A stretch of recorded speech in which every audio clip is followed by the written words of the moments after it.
자, 오늘 특별 새벽 기도의 우리 네 번째 날 새벽입니다. 오늘 우리에게 주시는 하나님 말씀 함께 받겠습니다. 오늘은 마태복음 26장 36절에서 46절까지 말씀, 저와 여러분이 한 절씩 말씀을 교독하고 마지막 절은 같이 읽겠습니다. 36절입니다. 이에 예수께서 제자들과 함께 겟세마네라는 곳에 이르러 제자들에게 이르시되 내가 저기 가서 기도할 동안에 너희는 여기 앉아 있으라 하시고 베드로와 세베대의 두 아들을 데리고 가실새 고민하고 슬퍼하사 38절 이에 말씀하시되 내 마음이 매우 고민하여 죽게 되었으니 너희는 여기 머물러 나와 함께 깨어 있으라 하시고 조금 나아가사 얼굴을 땅에 대시고 엎드려 기도하여 이르시되 내 아버지여 만일 할만하시거든 이 잔을 내게서 지나가게 하옵소서. 그러나 나의 원대로 마시옵고 아버지의 원대로 하옵소서 하시고 제자들에게 오사 그 자는 것을 보시고 베드로에게 말씀하시되 너희가 나와 함께 한 시간도 이렇게 깨어 있을 수 없더냐. 시험에 들지 않게 깨어 기도하라. 마음에는 원이로되 육신이 약하도다 하시고 다시 두 번째 나아가 기도하여 이르시되 내 아버지여 만일 내가 마시지 않고는 이 잔이 내게서 지나갈 수 없거든 아버지의 원대로 되기를 원하나이다 하시고 다시 오사 보신즉 그들이 자니 이는 그들의 눈이 피곤함 일러라. 또 그들을 두시고 나아가 세 번째 같은 말씀으로 기도하신 후 이에 제자들에게 오사 이르시되 이제는 자고 쉬라. 보라 때가 가까이 왔으니 인자가 죄인의 손에 팔리느니라. 46절 함께요. 일어나라 함께 가자. 보라 나를 파는 자가 가까이 왔느니라. 아멘. 아멘. 하나님 말씀입니다. 우리 특별 새벽 기도의 네 번째 날 오늘 새벽에 주시는 말씀 제목이 깨어서 기도하라. 우리 41절에 예수님이 제자들에게 말씀하시죠. 깨어서 기도하라는 제목으로 말씀을 좀 나눌게요. 오늘 우리가 읽은 본문 말씀은 그 유명한 예수님의 겟세마네 동산의 기도입니다. 그런데 저는 이 말씀을 처음 읽었을 때는 예수님이 제자들에게 기도 부탁을 하시거든요. 그래서 예수님이 이제 곧 십자가를 지셔야 되고 겟세마네 동산의 핵심이 정말 하나님 앞에 그 십자가를 피하게 할 수만 있으면 그리 되기를 원하지만 나의 원대로 마시옵고 아버지의 뜻대로 되기를 원합니다. 이렇게 기도하시잖아요. 그만큼 예수님에게 있어서는 힘든 시간이었기 때문에 제자들에게 나를 위해서 좀 기도해 다오 이런 뉘앙스인 줄 알았어요. 그런데 이 본문 말씀을 통째로 읽어보고 이 겟세마네 동산의 기도가 이 사복음서에 다 나오거든요. 이 평행 본문으로 읽어보면 예수님이 제자들에게 기도 부탁을 하신 것은 당신 자신을 위해서가 아니라 결국은 제자들 자신들을 위한 기도였다라는 것을 알게 돼요. 그러니까 예수님이 오늘 겟세마네 동산에서 제자들에게 깨어 기도하라는 것은 제자들을 그만큼 사랑하셨기 때문에 제자들에게 기도를 하라고 명하신 거죠. 그래서 바로 기도가 사랑이에요. 우리가 누군가를 사랑한다고 했을 때 그를 위한 기도가 없다면 사실은 그 사랑은 거짓말입니다. 왜냐하면 누구를 진심으로 사랑한다면 그 사람을 위해서 기도 안 할 수가 없거든요. 그러니까 예수님이 제자들에게 계속 깨어 기도하라 이 말은 사실은 제자들을 향한 예수님의 사랑이에요. 그러고 보면 우리가 이번 한 주간 예수님의 십자가를 묵상하면서 기도하고 있는데 예수님이 제자들을 위해 마지막 십자가 지신 사건 모두는 하나같이 당신 자신을 위한 것이 아니라 제자들을 늘 염려해 뒀어요. 제자들을 늘 마음에 두고 어떻게 하면 우리 제자들을 살릴 수 있을까? 어떻게 하면 우리 제자들을 격려할 수 있을까? 예수님의 마음에는 제자들밖에 없었어요. 어제도 우리가 읽었지만 성찬을 하신 것도 다 제자들을 위한 거였고 세족식을 한 것도 다 제자들을 위한 거였어요. 그러니까 예수님의 마음속에는 제자들이 계속 눈에 밝히는 거거든요. 그래서 오늘 예수님이 3번이나 제자들에게 제발 너희들 기도해야 돼.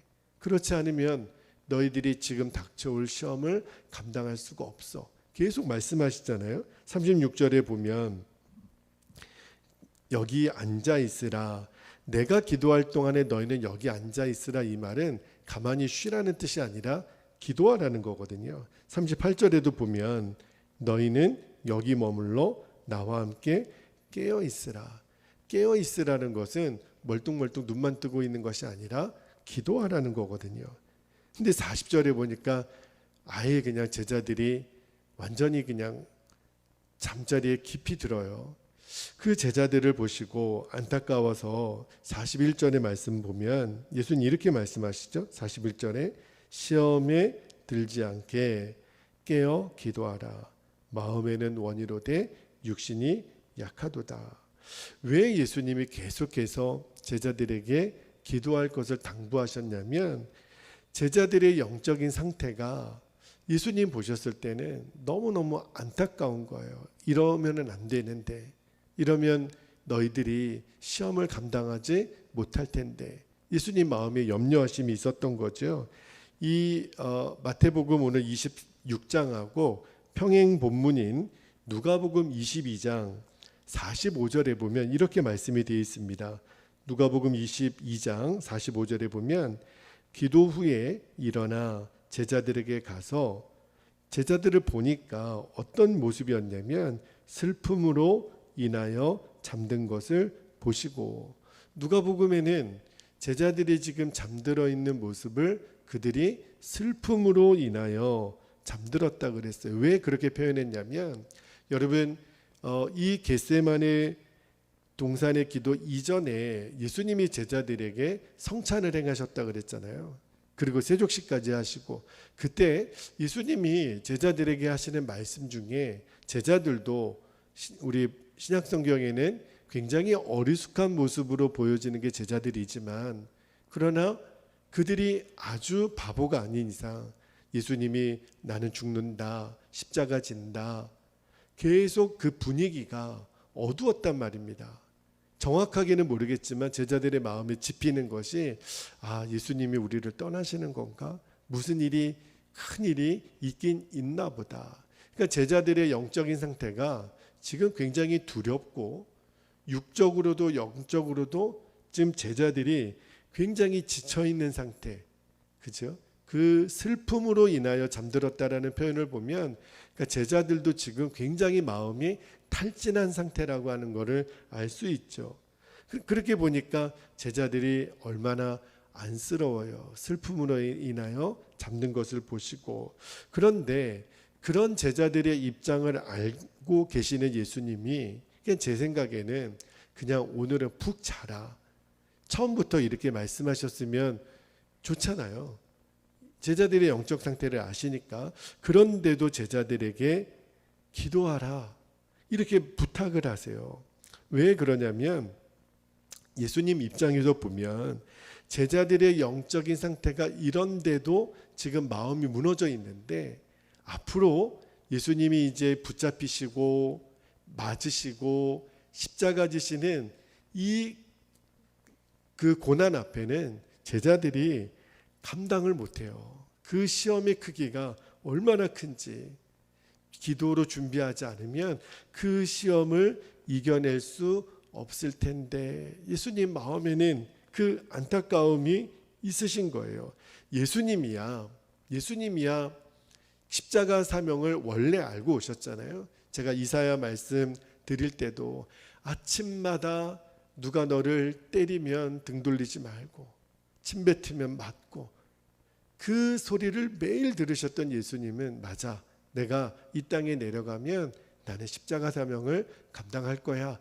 예수님이야 그 사명 때문에 이 땅에 오셨고 사명을 끝까지 완수하시지만 제자들은요, 이 땅에 계속 남아 있어야 되거든요. 예수님은 십자가에서 죽음으로 당신의 사명을 완수하지만 제자들에게는 남은 사명이 있어요. 무슨 사명이 있나요? 이제 땅끝까지 이르러 주의 복음을 전하고 주님의 몸된 교회를 세우고 예수님의 부활을 증거하는 증인으로 남아야 되거든요. 그런데 지금 이 고난도 감당하지 못할 제자들이 앞으로 예수님 십자가 지시는 그날에 그 사명을 어떻게 감당하겠어요? 그래서 예수님은 제자들에게 준비를 시키시는 거예요. 무슨 준비요? 기도하라. 그러니까 예수님에게는 다 계획이 있으세요. 무슨 계획이 있으냐면 제자들은 보호받아야 된다는 거예요. 무슨 일이 있더라도 내 사랑하는 제자들은 이 땅에 남아 있어야 돼요. 주의 사명을 감당해야 되니까. 그래서 예수님 마음에는 어떻게 하면 우리 제자들을 지킬 수 있을까? 그런데 제자들 스스로 자신을 지키는 제일 좋은 방법이 뭐냐면 시험이 와도 이길 수 있는 기도가 준비되어 있는 사람, 늘 기도하는 사람이면 된다는 거예요. 그래서 계속 기도를 시키십니다. 어제 새벽에도 나눴지만 제자들이 이제 자신들이 예수님을 버린 것 때문에 나중에 얼마나 낙심이 되겠어요. 사람이 스승을 팔면 얼마나 죄책감이 빠지겠어요. 그래서 제자들이 나중에 그 낙심과 죄책감이 빠지지 않기 위하여 어제 뭐 하셨다 그랬어요? 성찬을 하셨다 그랬어요. 이제 너와 나는 한 몸이야. 절대 잊으면 안 돼. 그렇게 각인시켜 주시고 이미 용서를 이미 준비하신 예수님의 모습으로 또 뭘 행하셔요? 세족식을 행하시잖아요. 그러면서 나중에 제자들 너희들끼리 원망하면 안 돼. 너희는 한 몸이야. 너희는 이미 용서를 주고받은 사람들이야.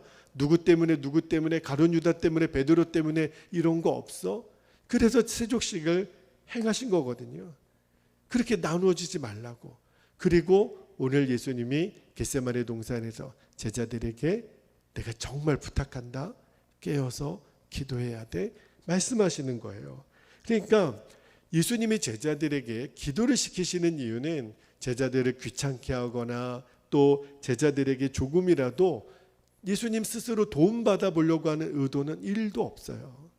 다 제자들을 위하여, 제자들 스스로를 위하여. 왜냐하면 시험에 들지 않도록 깨어 기도하라. 이 말은 무서운 시험이 너희들에게 곧 올 거야. 그 말이거든요. 그래서 계속 제자들에게 기도를 시켜요. 그러니까 기도 속에는 정말 주님의 제자들을 향한 사랑이 담아 있는 겁니다. 그렇죠? 어떻게 생각해 보면 우리 신앙생활 할 때도 기도하라. 교회에서 목사님들이 기도하라. 함께 예배하자. 또 우리가 새벽이고 또 허락하는 시간 동안 우리의 시간의 일부를 들여서 하나님께 그렇게 기도하라. 그리고 그것을 많은 성도님들이 부담으로 여겨요. 신앙생활은 왜 이렇게 힘들게 하나? 왜 우리에게 이렇게 기도를 강요하나? 근데 정확히 아셔야 돼요. 제가 오늘 예수님이 제자들에게 그렇게 기도를 시키는 모습을 보면서 기도를 시키고 기도를 요청하고 기도를 가르치는 일은 그 상대방을 사랑하는 마음이 없으면 할 수 없는 일이라는 것을 알았어요. 사랑하기 때문에. 제가 예전에도 그런 비유를 들었죠. 저희 어머니가 어렸을 때 감기에 걸리면 약을 꼭 타서 주시는데 옛날에는 알약이라는 게 거의 없었어요. 이렇게 조그만 봉투에 보면 다 가루약입니다. 그거를 이렇게 물에 타서 이렇게 새끼손가락으로 저어서 이렇게 먹으라고 숟가락으로 입에 대주시면 그렇게 써요. 옛날 약들은 왜 이렇게 다 쓴지. 근데 엄마 너무 써요 그러면 어머니가 그러더라고요. 병 낫으려면 먹어.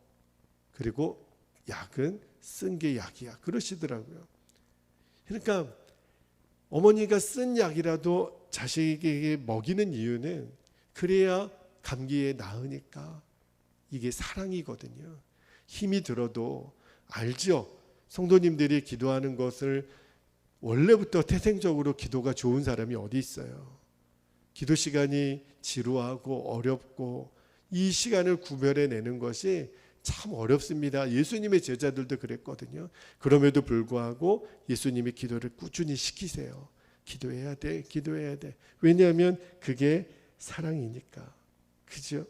만약에 이렇게 피곤한데 왜 이렇게 기도하라고 하시나, 아직도 주님의 마음을 몰라서 하는 이야기예요. 실제로 이 겟세마네 동산의 기도 후에 이제 정말 말할 수 없는 시험이 옵니다. 이제 제자들 입장에서는 이 시험을 감당을 못해요. 예수님 버리고 도망가는 것 자체가 큰 시험일 수 있겠지만, 예수님이 이제 가룟 유다의 배신으로 군사들을 이끌고 왔을 때 붙잡히잖아요. 그런데 그때 베드로가 막 흥분합니다. 너희들이 감히 우리 스승님을 건드려? 그래서 베드로가 칼을 뽑아요. 그래서 누구를 치냐면 그 제사장의 종인 말고라고 하는 사람의 귀를 칩니다. 제 생각에 목을 쳤으면 어떡할 뻔했어요. 그러니까 귀라도 쳤으니 예수님이 다시 귀를 붙여주시잖아요. 그러니까 베드로의 영적인 상태는 아직도 예수님의 십자가 사건을 제대로 이해를 못했어요. 그래서 베드로에게 이것까지 너 참아야 돼. 베드로야, 흥분하지 마. 검을 꽂으라. 그런데 베드로뿐만 아니라 예수님 입장에서는 지금 제자들 전체가 이 시험을 감당할 만한 준비가 안 돼 있는 거예요. 흥분하거나 좌절하거나 두려워하거나, 아마 제자들이 가룟 유다보다 더할 사람도 많았어요. 가룟 유다는 스승을 팔았지만 다른 제자들도요, 거의 도찐 개찐이었어요. 영적으로 더 누가 낫다고 말할 계지가 아니었어요. 3년 동안 예수님으로부터 훈련을 받았지만 여전히 지금 이 상태로는 예수님의 제자들도 십자가 고난을 감당을 못합니다. 여러분, 실제로요, 예수님이 겟세마네 동산에서 기도할 때 땀방울이 핏방울이 될 때까지 기도하셨다라는 표현이 있잖아요. 그런데 예수님도 그만큼 기도하기가 쉽지 않았는데 그때 천사들이 예수님의 기도를 돕습니다. 자, 말씀한 구절만 볼게요. 누가복음 22장 43절에 보면, 누가복음 22장 43절에 천사가 하늘로부터 예수께 나타나 힘을 더하더라. 여러분, 놀라운 말씀이 나와요. 우리들이 기도할 때, 물론 로마서 8장 26절 말씀에 보면 성령이 말할 수 없는 탄식으로 우리를 위하여 중보하신다라는 말씀이 있어요. 그런데 오늘 겟세마네 동산에서 말씀을 보면 천사들이 기도를 돕는다는 거예요. 예수님의 기도를 천사들이 힘을 도와요. 그러니까 우리들이 기도하면 천사들까지도 우리들의 기도에 동역합니다. 여러분, 너무 놀랍죠? 우리가 처음부터 기도가 술술술술 저절로 잘 되는 사람이 누가 있어요? 나를 도우시는 성령님, 우리의 기도를 도우는 천사들이 함께 한다는 거예요. 그러니까 예수님이 겟세마네 동산에서 기도의 힘을 얻습니다. 땀방울이 핏방울이 되도록. 그죠? 정말 사생결단하는 기도를 드리잖아요. 그래서 그 힘으로 끝까지 십자가를 지는 건데 제자들은 그렇게 못해요. 왜냐하면 기도하지 못했기 때문에, 예수님 같은 기도가 없었기 때문에 제자들은 이제는요, 조금만 어려움이 오면 가룟 유다 이상으로 갈 사람들이에요. 그리고 예수님 입장에서는, 예수님은 지금 십자가 사건으로 인하여 당신은 죽죠. 그러나 제자들은 남겨둬야 돼요. 완수해야 될 사명이 있으니까. 그래서 예수님께서 그 제자들과 함께 있을 때 당신을 잡으러 오는 무리들에게 예수님이 먼저 물으세요. 너희가 누구를 찾느냐? 아니, 그들이 예수님을 몰랐을까 모르겠어요. 늘 3년 동안 보았던 예수님을, 그죠? 그런데 예수님이 먼저 물으시잖아요. 너희가 누구를 찾느냐? 나사렛 예수를 찾는다. 그러니까 예수님 뭐라고 말씀하셨어요? 나다. 너희들이 찾는 예수가 나다. 그죠? 이때도요, 성경에 보면 예수님은 12영이나 되는, 다시 말하면 12군단의 병력을, 천사들을 불러내실 수도 있는 분이라고 말씀하시잖아요. 그런데 예수님은 그 권세는 쓰지 않으세요. 그런데 딱 한 경우에 예수님이 권세를 쓰시는데 무리들이 예수님을 잡으러 왔을 때 예수님은 지금 마음에 누가 걱정이에요? 제자들이거든요. 그러니까 제자들은 붙잡히면 안 돼요. 설령 형태적으로 보면 스승인 예수님을 버리고 도망가더라도 예수님은 그들을 보호하셔야 되기 때문에 나다 그랬을 때 그들이 다 쓰러집니다. 예수님 잡으러 왔던 그 군인들이 다 쓰러져요. 그리고 하시는 말씀이 저들에게는 손대지 말라. 나를 잡아가도 좋으니 내 사랑하는 제자들 그들에게는 손대지 마라. 그러니까 예수님이 붙잡히는 그 시간에 제자들이 도망갈 수 있는 시간을 벌어주세요. 이분이 예수님이세요. 제자들은 다쳐서는 안 되기 때문에 제자들은 감당해야 될 사명이 있기 때문에 끝까지 보호해 주시려고 예수님 하시죠. 그러니까 예수님이 십자가에 달리시고 겟세마네 동산에서 기도하는 모든 과정들을 보면 하나부터 끝까지 오직 제자들밖에 없었어요. 모든 시간을 다 제자들, 남겨진 하나님의 사람들을 위하여 얼마나 간절히 기도하고 그들을 배려하고 그들을 위해 애쓰시는지. 예수님은 심지어 베드로가 3번이나 부인할 때도 아셨거든요. 베드로야, 네가 나를 다굴기 전에 3번 부인하리라. 베드로 입장에서는 깜짝 놀랄 만한 일이죠. 그렇죠? 그런데 왜 예수님이 베드로에게는 특별히 그 말씀을 더하셨냐면 다시 돌이킬 수 있는 기회를 주시려고 하신 거거든요. 지금은 너가 나를 부인할 거야. 그러나 베드로야, 너 놀라지 마. 그러면서 뭐라고 말씀하셨냐면 누가복음 22장 32절에 베드로에게 이렇게 말씀하세요. 그러나 내가 너를 위하여 너의 믿음이 떨어지지 않기를 기도하였노니 너는 돌이킨 후에 내 형제를 굳게 하라. 예수님이 겟세마네 동산에서 아버지의 뜻만 구한 것이 아니었더라고요. 하나님, 우리 사랑하는 제자 베드로 있잖아요. 제가 베드로를 위하여 기도합니다. 그가 지금은 무너질지도 모르겠지만 그러나 돌이킨 후에 형제들을 굳게 하는 사람이 되게 해주세요. 예수님은 베드로를 위하여 기도하셨다 그랬어요. 와, 알았어요. 나를 버릴 것도 알았고 배반할 것도 알았고 상처를 줄 것도 알았고 그런데 그를 위하여 예수님은 기도를 멈추지 않으셨더라고요. 아, 이게 나를 향한 사명이구나 는 것을 알았어요. 이게 목사가 감당해야 될 몫이라는 것을 알았어요. 다 알면서도 그렇게 할 것을 다 알면서도 기도를 멈추지 않는 것, 그게 나에게 주신 사명이구나. 그런데 그 마음이 느껴져요. 제자들을 향한 예수님의 마음이 나를 향한 마음이셨구나. 그렇죠? 여러분, 제자들을 배려하신 주님의 마음은 지금도 우리에게 동일합니다.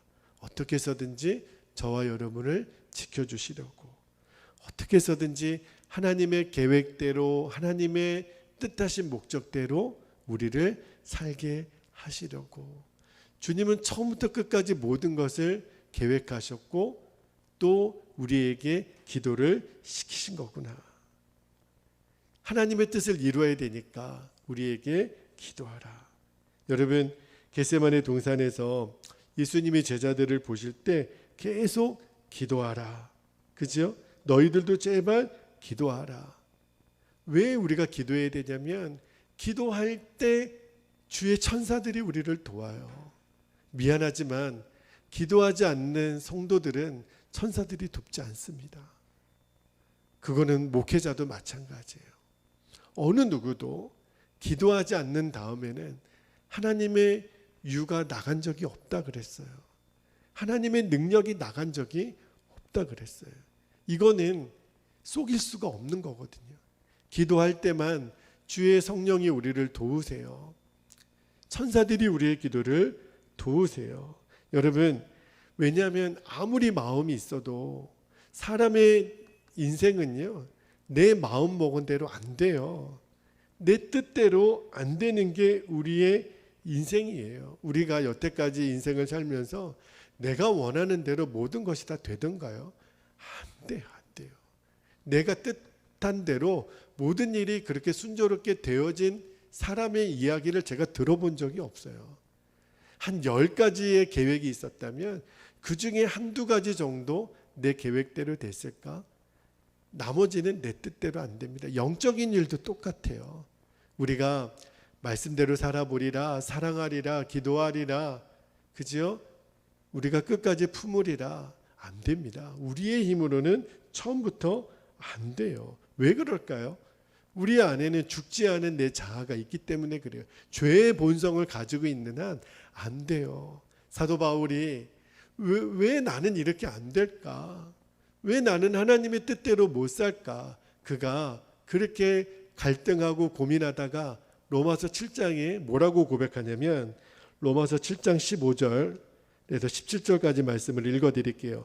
로마서 7장 15절에 내가 행하는 것을 내가 알지 못하노니 곧 내가 원하는 것은 행하지 아니하고 도리어 미워하는 것을 행함이라. 16절 만일 내가 원하지 아니하는 그것을 행하면 내가 이로써 율법이 선한 것을 시인하노니. 17절에 이제는 그것을 행하는 자가 내가 아니요 내 속에 거하는 뭐라? 죄니라. 그러니까 내 안에 있는 이 죄성은요, 성령님이 원하는 대로 못 가게 만들어요. 이겨낼 수가 없어요. 여러분, 사도 바울의 표현이 그대로 우리의 마음이잖아요. 베드로가 마음이 없었겠습니까? 베드로는요, 예수님에게 그런 말씀까지 했거든요. 예수님, 다 예수님을 버리더라도 나만큼은 버리지 않겠습니다. 예수님이 그 베드로의 마음을 모르셨겠습니까? 베드로야, 나도 알아. 네가 그렇게 할 마음이 있다라는 거는 알아. 그런데 그게 네 뜻대로 되니? 너는 여종 하나의 이야기에도 나를 부인하고 떠날 사람이야. 예수님은 베드로의 그 진심은 알죠. 그러나 뭐가 염려가 됐냐면 너가 그 시험을 아직은 감당을 못해. 그 말씀을 하는 거거든요. 우리의 마음 먹은 대로 안 돼요. 내 생각대로 안 돼요. 예수님이 그저 조그만 갈등 정도로 끝나면 아무것도 아니겠지만 마귀는요, 사명이 큰 사람은 더 큰 시험을 주거든요. 제가 요즘 마음에 이렇게 부딪혀오는 갈등, 마음에 또 큰 시험들이 있다라는 것이 느껴져요. 그런데 오늘 설교를 준비하다가 주님이 그런 마음을 주세요. 큰 사명이 있는 자들에게는 언제나 큰 시험이 있구나. 왜냐하면 마귀가 가만히 있지 않는 거죠. 왜냐하면 안 하던 지금 기도가 일어나고, 안 하던 말씀이 일어나고, 전도가 일어나고, 주님을 위해서 동행하고자 하는 일들이 일어나는데 마귀도 지금 긴장하겠죠. 도대체 이게 무슨 일인가. 그러니까 마귀는 계속 큰 시험으로 역사할 겁니다. 이제는 알겠어요. 마귀의 각본이 있거든요. 어떻게 하면은 교회를 무너뜨리고 성도를 무너뜨린가. 마귀의 각본은 늘 있는 거예요. 그런데 예수님이 큰 사명을 맡은 제자들에게 큰 시험을 있을 거라는 것을 예수님도 아시잖아요. 마귀의 각본을 예수님이 모르실 리가 있겠습니까? 그렇죠? 그런데 아직은 제자들은 그 각본을 이해를 못해요. 그러니까 마귀의 큰 시험 앞에 제자들을 어떻게 하면 이길 수 있게 보호해 줄 수 있을까? 예수님의 최종 결론은 뭐예요? 깨어 기도하라. 너희들만큼은 남아서 사명을 감당해야 되니까 성찬을 행하시고 세족식을 행하시고 겟세마네 동산에 세 제자 셋을 데리고 가면서 예수님이 행하셨던 모든 일들은 철저하게 제자들을 보호하시고 지키시기 위함이었구나. 그래서 기도를 시키시는 거예요. 우리에게 기도를 시키시는 이유가 있구나. 시험 때문에 그렇습니다. 시험이 없다면, 마귀가 없다면 기도할 필요가 없겠지요. 그러나 끊임없이 마귀는 저와 여러분을 무너뜨리려고, 제자들에게 역사했던 마귀가 우리들은 가만히 두겠습니까? 더 시험하죠. 계속해서 시험거리를 만날 거예요. 그런데 주님이 말씀하십니다. 기도가 충분한 사람, 기도에 깨어있는 사람은 그 시험을 이겨냅니다. 기도가 시험을 이기는 거예요. 반대로 기도가 없으면 무너집니다. 여러분요, 마귀는 우리를 무너뜨리려고 별의별 방법을 다 써요. 그런데 기도가 준비되어 있는 사람은 시험도 이깁니다. 이게 하나님의 계획이에요. 아, 그렇구나. 그리고 성령님이 우리를 도우시고 천사들도 우리의 기도를 도우신다 그랬잖아요. 야곱이 야복강 나루터에서 천사와 씨름하잖아요. 근데 그 씨름을 영적으로 우리가 보면 그가 기도한 거잖아요. 나를 축복하지 않고서는 가실 수가 없습니다. 환도뼈가 부러져도 놓지 않아요. 와, 네가 이겼다. 너가 하나님과 겨루어 이겼다. 그리고 야곱의 이름을 바꿔주세요. 이제는 너를 야곱이라 하지 않고 이스라엘이라 하리라. 그래서 이스라엘 민족이 생기게 된 거거든요. 여러분, 우리가 기도의 씨름을 할 때 우리가 꽉 붙잡고, 왜냐하면 그 시간에 땀방울이 핏방울이 되도록 기도하셨던 겟세마네 동산의 예수님을 기억하면서, 예수님, 성령님이 지금 내 기도를 도우시죠. 천사들도 지금 저의 기도를 도우시죠. 예수님, 제가 기도로 승리하게 해주세요. 기도가 살아있는 사람이 한 사람만 있어도 그 교회는 지켜집니다. 하나님이 역사하세요. 그래서 오늘 우리들이 결단했으면 좋겠어요. 아, 주님이 우리에게 기도할 마음을 주시는 것은 하나님의 사랑의 표현이구나. 우리 성도들도 목사가 기도하셔야 됩니다. 함께 기도해요. 우리 연합해서 기도해요. 그거를 사랑의 초청으로 받으실 수 있었으면 좋겠어요. 성도님들이 기도 많이 하신다고 해서 목사가 특별히 좋을 건 또 뭐가 있겠습니까? 실은 기도를 많이 하시는 분은 제일 수지 맞는 건 누구냐면 기도하시는 본인이세요. 그렇죠? 예수님이 기도를 시키시는 이유는 단 하나, 제자들 스스로를 위한 거였거든요. 우리 성도님들이 이 기도에 대한 마음의 부담이 올 때, 아, 이 기도의 부담은 주님이 나를 사랑하시기 위한 주님의 프로포즈구나. 주님의 사랑의 표현이구나. 그래서 오늘 우리가 새벽에 기도할 때, 아, 내 평생 다른 건 몰라도 기도의 사명만큼은 감당하리라. 나는 새벽 기도의 사람이 되리라. 그렇죠? 새벽에 일어나는 시간이 좋은 사람 아무도 없습니다. 말씀을 전하는 저도요, 매일 새벽이 정말 그 알람과의 싸움이 있어요. 그래도 우리 말씀을 듣는 성도들이 계시고 또 기도할 힘을 주님이 주시는 것 같아요. 내 평생 다른 건 몰라도 이 기도의 사명만큼은 감당하리라. 그리고 실제로 기도의 사람으로 저와 여러분이 세워지게 되기를 주의 이름으로 축복합니다. 자, 이제 우리 기도하겠습니다.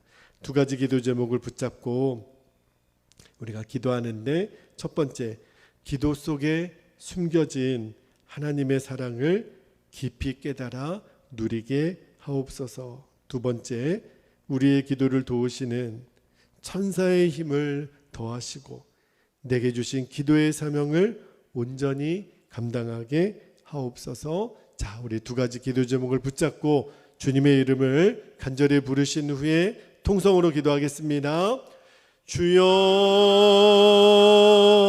할렐루야. 사랑과 은혜가 많으신 아버지 하나님, 이제 고난주간도 이제 조금씩 마지막 절정을 향하여 우리가 달려갑니다. 특세 네 번째 날 우리에게 주신 주의 말씀을 우리가 정말 오늘 말씀은 가슴으로 들어야 되고 우리가 전심으로 받아야 될 말씀이었습니다.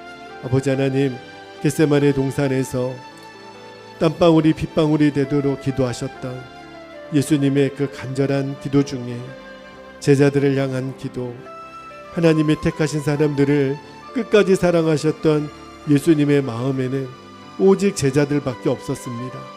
제자들, 12제자들 한 사람 한 사람 이름을 불러가며 기도하셨을 예수님, 이제 종에게도 우리 성도들의 이름을 불러가며 기도할 힘을 주시기를 아버지 하나님 원합니다. 그리고 우리에게 닥쳐질 수만 가지 시험이 오더라도 기도하는 사람은 능히 그 시험을 이겨낼 수 있음을, 기도를 요청하시는 예수님의 그 마음에는 제자들을 향한 사랑이 있었음을 기억하며 기도 속에 숨겨진 아버지 하나님의 사랑을 깊이 깨달아 누리게 하여 주옵소서. 우리들의 기도를 도우시는 성령님, 우리의 기도를 도우시는 천사들인 아버지 하나님, 기도하는 자에게만 부어지는 그 영적인 권세와 하나님의 도우심을 우리 성도들이 한 사람도 빠지지 않고 누리게 되기를 원합니다. 기도 없이 죽어가는 영혼들이 없게 하여 주옵소서. 기도로 깨어있게 하여 주옵소서. 그래서 아버지, 내게 주신 기도의 사명을 끝까지 완수하게 하여 주옵소서. 아버지 하나님, 성도들에게 주신 여러 가지 사명들이 있습니다. 아버지 하나님, 우리에게 주신, 우리 각 사람에게 주신 여러 가지 사명 중에 기도의 사명만큼은 우리들이 놓치지 않게 되기를 원합니다. 내 평생 기도하는 사람이 되리라. 기도의 종이 되리라. 새벽을 지키는 사명을 가지고 기도하기를 원합니다.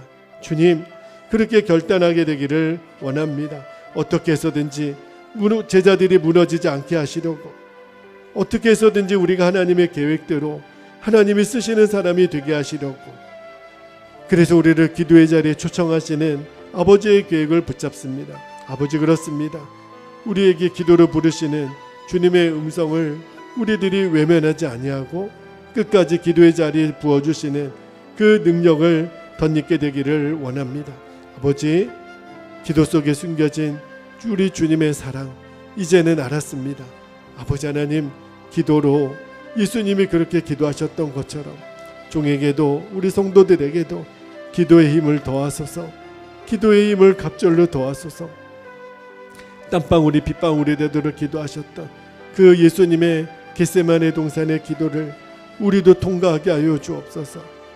기도함으로 우리에게 어떤 시험이 오더라도 이겨낼 수 있는 힘과 권세를 갑절로 더하여 주옵소서. 마귀가 별의별 방법으로 우리를 무너뜨리려고 하지만 기도하는 자에게 약속하신 그 승리를 우리들이 다 누리게 하여 주옵소서. 그렇게 역사하실 주님을 기대합니다. 아버지, 감사합니다. 주여, 감사합니다.